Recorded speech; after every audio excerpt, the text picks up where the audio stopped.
بسم اللہ الرحمن الرحیم۔ شیخ احمد بن ثابت مغربی رضی اللہ عنہ کہتے ہیں، ایک رات میں آخری پہر بیدار ہوا، جتنا ممکن ہوا نماز ادا کی، پھر دیوار سے ٹیک لگا کر فجر کا انتظار کرنے لگا تو میری آنکھ لگ گئی۔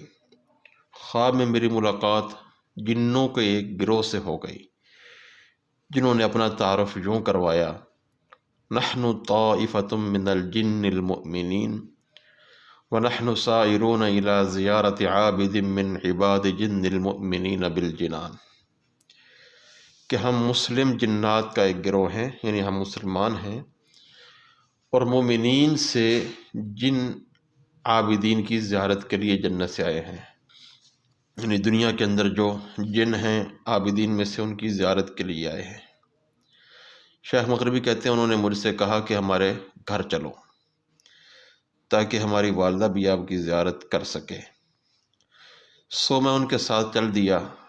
جب میں وہاں پہنچا تو مجھے پتہ چلا کہ وہ اور ان کی والدہ مجھے پہلے سے ہی جانتے تھے۔ میں نے ان کی والدہ سے پوچھا کہ تمہیں کیسے پتہ چلا کہ میں احمد بن ثابت ہوں؟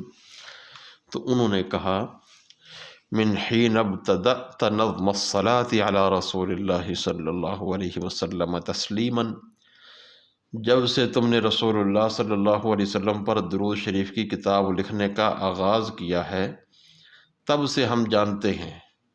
پھر وہ جن مجھے اس ولی اللہ کی زیارت کے لیے لے گئے جس کی زیارت کے لیے وہ جنت سے آئے تھے، ان کا نام تھا سیدنا محمد السعدی رضی اللہ عنہ۔ شیخ فرماتے، جب ہم ان کے پاس پہنچے تو فوجدته فی مکان مرتفع ومعه جماعۃ یذکرون اللہ ویصلون علی رسول اللہ صلی اللہ علیہ وسلم تسلیما، تو میں نے انہیں ایک بلند مقام پر ذکر اللہ اور درود و سلام کی مجلس میں ایک جماعت کے ہمراہ پایا۔ جو ہی شیخ السعدی نے مجھے دیکھا تو قام الی واخذ بیدی واجلسنی الی جانبہ بعد ان سلم علی فسکت کل من کان حولہ واقبل علی جلسائہ وقال هذا احمد بن ثابت یا من یرید صحبتہ فقام جلساؤہ کلہم علی۔ تو جو ہی انہوں نے دیکھا مجھے تو فوراً کھڑے ہو کر میری طرف آئے اور مجھے سلام کرنے کے بعد میرا ہاتھ پکڑا اور مجھے اپنے پہلو میں بٹھایا، اور حاضرین پر سناٹا چھا گیا۔ پھر اپنے ہم مجلس لوگوں کی طرف متوجہ ہو کر کہنے لگے، یہ احمد بن ثابت ہیں، کون ان کی صحبت کا طلبگار ہے؟ محمد السعدی کی یہ بات سن کر تمام حاضرین میرے پاس آ گئے۔ میں نے ان سے کہا، اللہ کا واسطہ دے کر تم سے پوچھتا ہوں، تمہیں کیسے پتہ چلا کہ میں احمد بن ثابت ہوں؟ اب دیکھیں، جو درود شریف سے محبت کرتا ہے، زمین میں اور آسمانوں میں جو اللہ کے بندے ہوتے ہیں اس کو پہچاننے لگ جاتے ہیں۔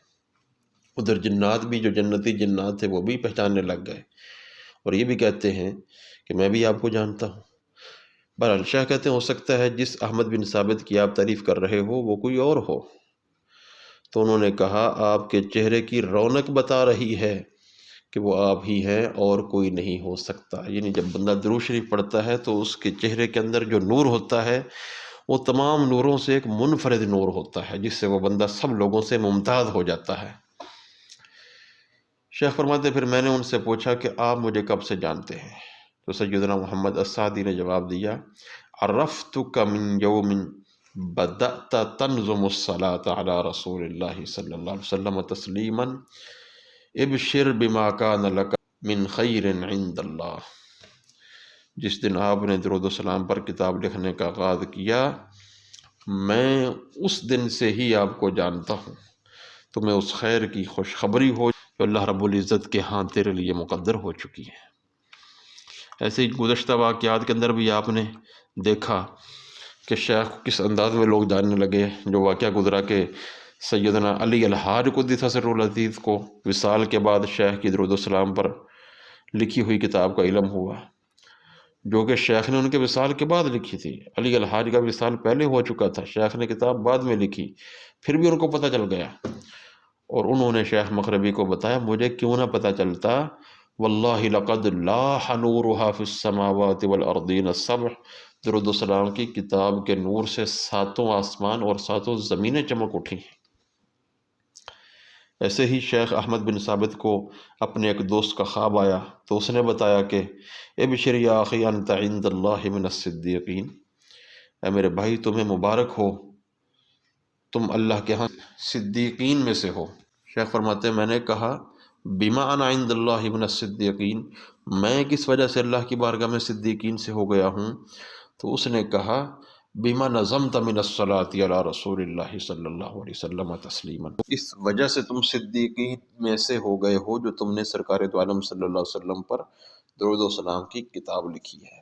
اب کتنے ہی واقعات ہیں جو شیخ کو پہنچے، اور لوگ جو جنتوں میں تھے انہوں نے شیخ کو پہچاننا شروع کر دیا، اور جو شیخ کی کتاب لکھنے سے پہلے دنیا سے چلے گئے تھے ان کو شیخ کی کتاب کا علم ہوا، انہوں نے شیخ کو بشارتیں دیں۔ تو یہ بات بتاتی ہے کہ جو بندہ رسول اللہ صلی اللہ علیہ وسلم پر درود شریف سے محبت کرتا ہے اس کا چرچا نہ صرف زمینوں میں ہوتا ہے بلکہ آسمانوں میں بھی ہوتا ہے۔ اللہ رب العزت ہمیں درود شریف سے محبت کرنے کی، خلوص کے ساتھ محبت کرنے کی توفیق نصیب فرمائے، اور ہمارا پڑھا ہوا درود شریف بارگاہ رسالت میں قبول فرمائے۔